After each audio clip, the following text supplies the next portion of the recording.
Hello friends, सभी को नमस्कार। मैं हूँ किरण और आज हम फैंटास्टिक फोर मूवी के बारे में बात करने जा रहे हैं जो 2005 में रिलीज हुई थी। तो चलो चलते हैं हम इस कहानी की मेन स्टोरी की ओर। हम यहाँ न्यूयॉर्क सिटी में दो भौतिक वैज्ञानिक को देखते हैं जिनका नाम होता है रीड रिचर्ड्स और साथ ही बेन ग्रिन। इन दोनों ही साइंटिस्ट की फाइनेंशियल कंडीशन काफ़ी खास नहीं थी, इसलिए वो अपने स्कूल फ्रेंड के पास उससे हेल्प मांगने के लिए पहुंचते हैं, जो कि अब काफ़ी बड़ा और अमीर उद्योगपति बन चुका है। वहाँ पर रीड अपनी थ्योरी के मुताबिक उसे बताता है कि आज से हजारों सालों पहले ब्रह्मांडीय ऊर्जा द्वारा पृथ्वी पर विकास शुरू हुआ था, यानी कॉस्मिक एनर्जी। ये एनर्जी हमारी धरती को पनपना स्टार्ट कर रही थी और मेरी रिसर्च के अकॉर्डिंग अगले 6 हफ्तों में यही कॉस्मिक एनर्जी हमारी धरती के पास से गुजरने वाली है।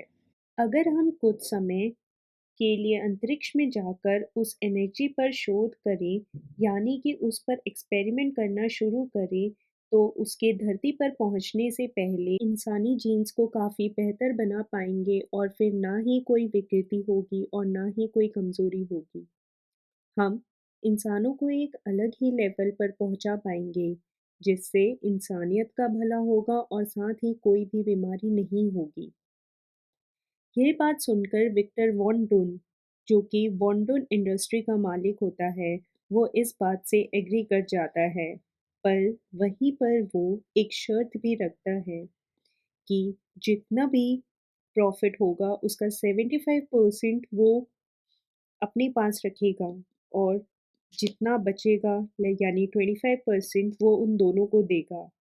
अब हालांकि वो दोनों चाहते तो नहीं थे कि 25% पे वो पूरी डील फाइनल कर दें, लेकिन उनके पास इसके अलावा और कोई चारा भी नहीं था। इसलिए वो उनकी डील के लिए हाँ कर देते हैं और इसी के साथ बॉन्डून उनकी एक टीम मेंबर को इंट्रोड्यूस करवाता है जिसका नाम होता है सूजन स्ट्रॉन्ग, और बताता है कि ये भी इस प्रोजेक्ट में आप लोगों के साथ काम करेगी। और यहीं पर हमें पता चलता है कि ये चारों कभी कॉलेज में एक साथ पढ़ा करते थे। इसी बीच में हमें सूजन स्ट्रॉन्ग और साथ ही रिचर्ड की लव स्टोरी के बारे में भी दिखाया जाता है। वहीं पर अब इन्हें एक ज़रूरत थी शानदार पायलट की, तो वहाँ पर सूजन कहती है कि इसके लिए मेरा भाई जॉनी स्ट्रॉन्ग बिल्कुल सही रहेगा, और तभी जॉनी स्ट्रॉन्ग की एंट्री होती है, जो कि नन अदर देन और कोई नहीं हमारे कैप्टन अमेरिका यानी कि स्टीव रॉजर्स हैं। हालांकि यहाँ पर बैन और जॉन की बनती तो नहीं है, लेकिन अब क्या करें, काम तो काम है, वो तो साथ करना ही होगा। और इसी तरीके से मेहनत करते हुए अब टोटल 5 हफ्ते निकल जाते हैं और अब 6th वीक लगता है जब इनका काम पूरी तरीके से अपनी शिखर पर होता है। तो ये सब अपने सूट बूट में तैयार होकर सीधा अंतरिक्ष के लिए पहुंच जाते हैं, और वहीं पर सूजन इन्हें एक खास कॉस्ट्यूम को देती है और इन्हें बताती है कि यह सारे कॉस्ट्यूम्स एक ऐसे खास मटेरियल से बने हैं जो कि विपरीत परिस्थितियों के अकॉर्डिंग चेंज हो सकते हैं, यानी कि जिस तरीके की भी सिचुएशन होगी ये सारा सूट अपने आप को उसमें ढाल सकता है, चाहे वो वॉल्यूम तेज का दबाव हो या फिर एक्सट्रीम हीट की प्रॉब्लम। इनके पास अभी टोटल 9 घंटे होते हैं उस अंतरिक्ष तूफान के आने से पहले स्पेस में ऐसे कुछ ऑब्जेक्टिव्स रख देने के लिए ताकि फ्यूचर में वो उन पर रिसर्च कर पाए। और अब इसी के साथ डून के आदेशों के अनुसार बेन को स्पेस में 4 फूलों के साथ भेज दिया जाता है, और यह कहकर कि आगे आने वाले 9 घंटे से पहले इन फूलों को स्पेस में रख दो, ताकि जब वो अंतरिक्ष के तूफान आए, यानी कि जब वो कॉस्मिक एनर्जी इन फूलों पर पड़े, तो ये फूल उसको ऑब्जर्व कर ले। लेकिन तभी थोड़ी देर में तकनीकी खराबी आ जाती है और सारा टाइम जो कि 9 घंटे में निकलने वाला था, वो बस अब 9 मिनट में आने वाला है। एक जगह तो बेन बाहर पहुंच चुका था और वहीं डुन ने आदेश दे दिया था कि स्पेस स्टेशन की प्रोटेक्शन शील्ड को ऑन कर दिया जाए और उनमें से किसी को कुछ भी समझ नहीं आ रहा था कि आखिर यहाँ पर हो क्या रहा है। और वहीं पर दूसरी ओर से तेज रफ्तार से स्पेस स्टॉर्म उनकी ओर बढ़ता जा रहा था। इस तूफान की सबसे पहली चपेट में बेन आता है, इसलिए उस पर इसका सबसे ज़्यादा असर होता है और बाकी लोगों को जो शिप के अंदर थे उन पर इसका थोड़ा ज़्यादा असर नहीं होता, मगर असर होता ज़रूर है। वहीं अगले दिन उनकी हालत काफ़ी ज़्यादा खराब होती है। उन सभी की आंख हॉस्पिटल में खुलती है। पूरे हादसे को बीते हुए अब 3 दिन हो चुके थे। वहीं पर जॉनी चाहता था कि वो कुछ एक्साइटिंग करे, इसलिए वह स्नो ग्लेशियर पर स्केटिंग करना शुरू कर देता है। लेकिन तभी उसकी ताकतें जाग जाती हैं और वो अपने आप को काफ़ी गर्म महसूस करने लगता है। और धीरे-धीरे करके इसकी पूरी बॉडी में आग लग जाती है और तभी से उसका नाम पड़ता है ह्यूमन टॉर्च। वहीं दूसरी ओर अब सूजन और साथ ही रीड बैठकर लंच कर रहे होते हैं।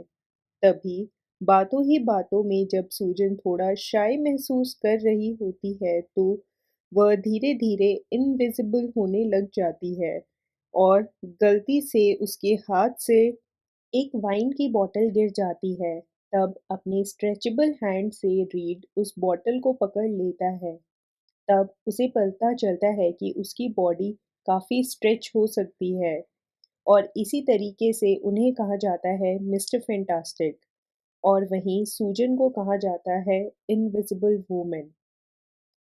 थोड़ी देर बाद जब बेन की आंखें खुलती हैं तो उसे पता चलता है कि उसके पूरा शरीर एक पत्थर में बदल गया है और वह अपने आप को इस हालत में सहन नहीं कर पाता और इसलिए हॉस्पिटल के दरवाजे को तोड़कर वो वहाँ से भाग जाता है और भागकर सीधा जाकर अपनी बीवी से जाकर मिलता है। लेकिन उसकी पत्नी उसे देखकर काफ़ी हैरान हो जाती है और वो उसे देखकर वहाँ से डरकर भागने लग जाती है। इस बात से बेन काफ़ी ज़्यादा नाराज़ हो जाता है और वो अपनी जान लेने की सोचता है।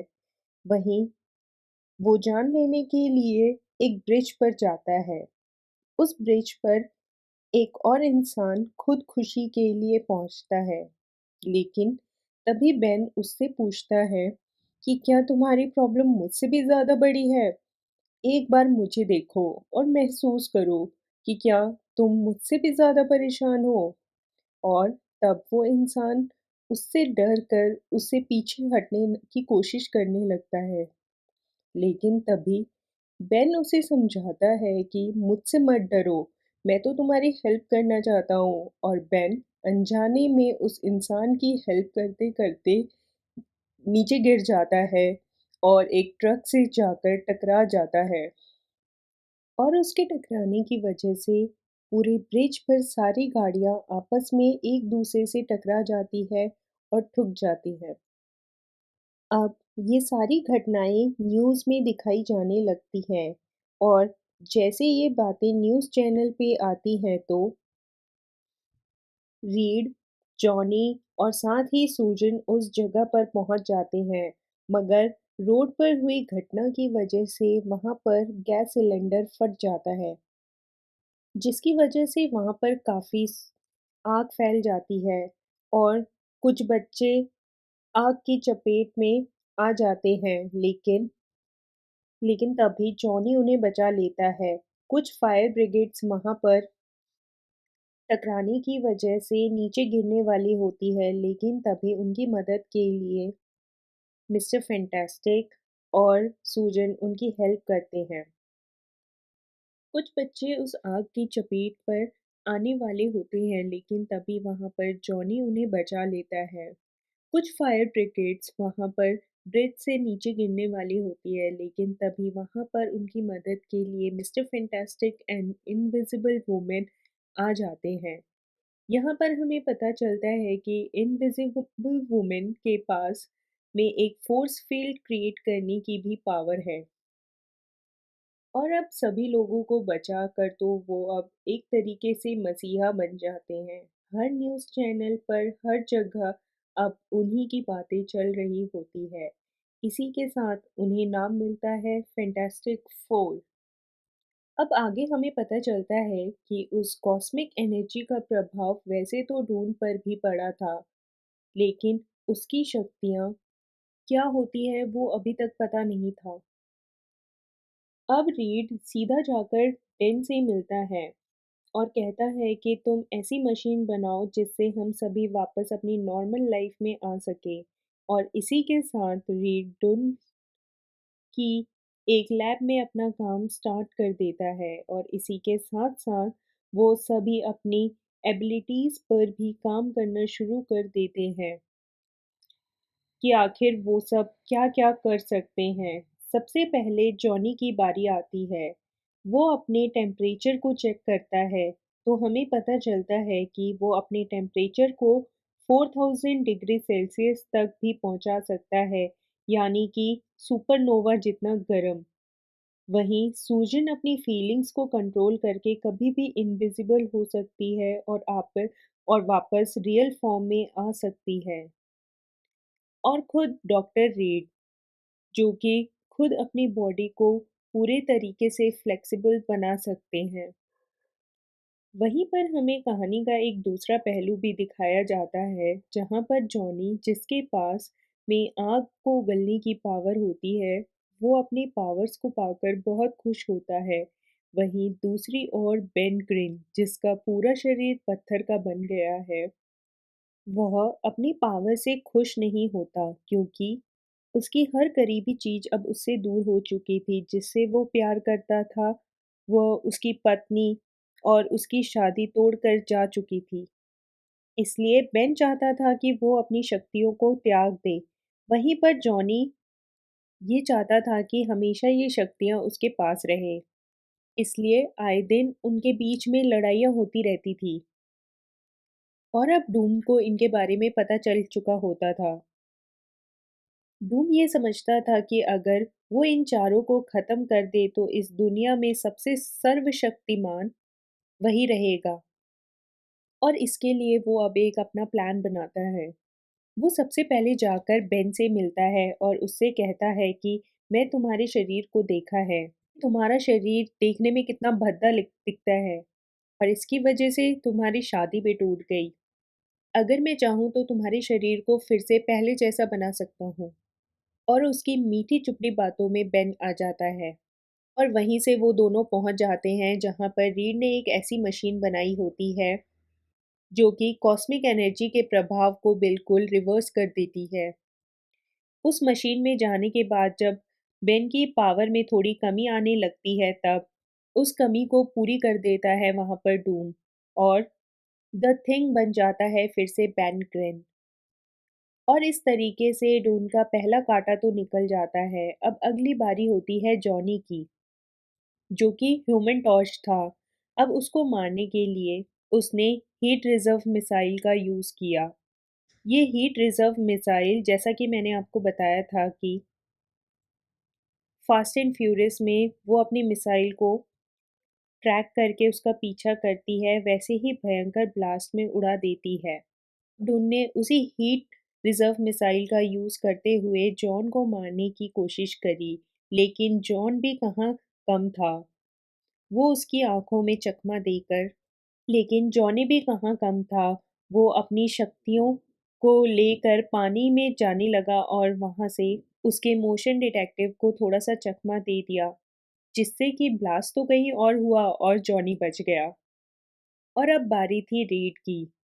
वह उसे नाइट्रोजन ऑक्सी वो उसे नाइट्रोजन ऑक्साइड के अंदर ठंडा कर देता है, जिसकी वजह से उसकी बॉडी बिल्कुल भी हिल नहीं पाती,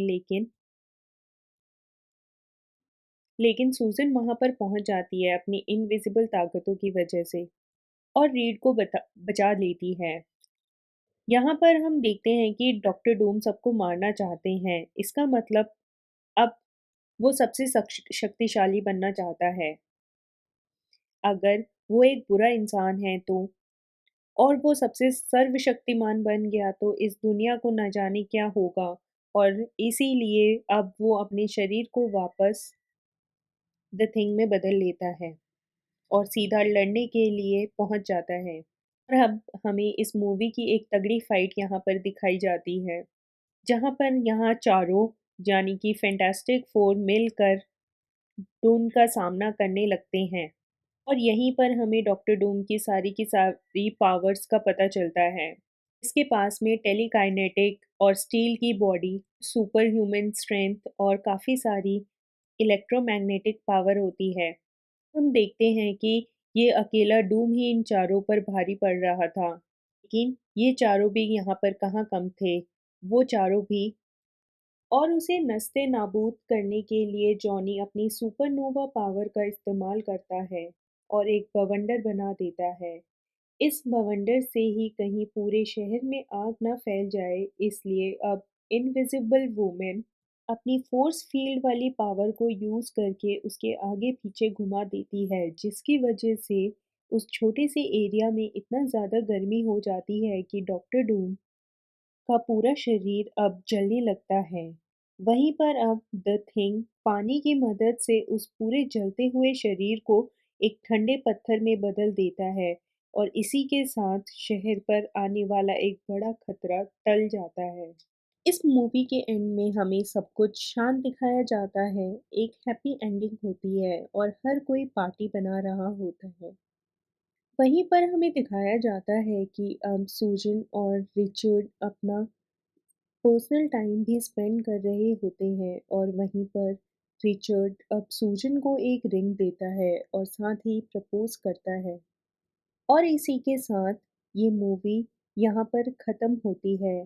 पर इस मूवी के एक पोस्ट क्रेडिट सीन में हमें दिखाया जाता है कि डॉक्टर डूम्सडे को उसी का एक एम्प्लॉय इस शहर से दूर लेकर जाता है।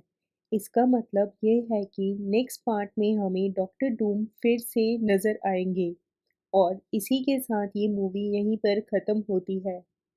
सो गाइस, आपको ये वीडियो कैसी लगी प्लीज़ मुझे लाइक और कमेंट करके ज़रूर बताइए। Thank you.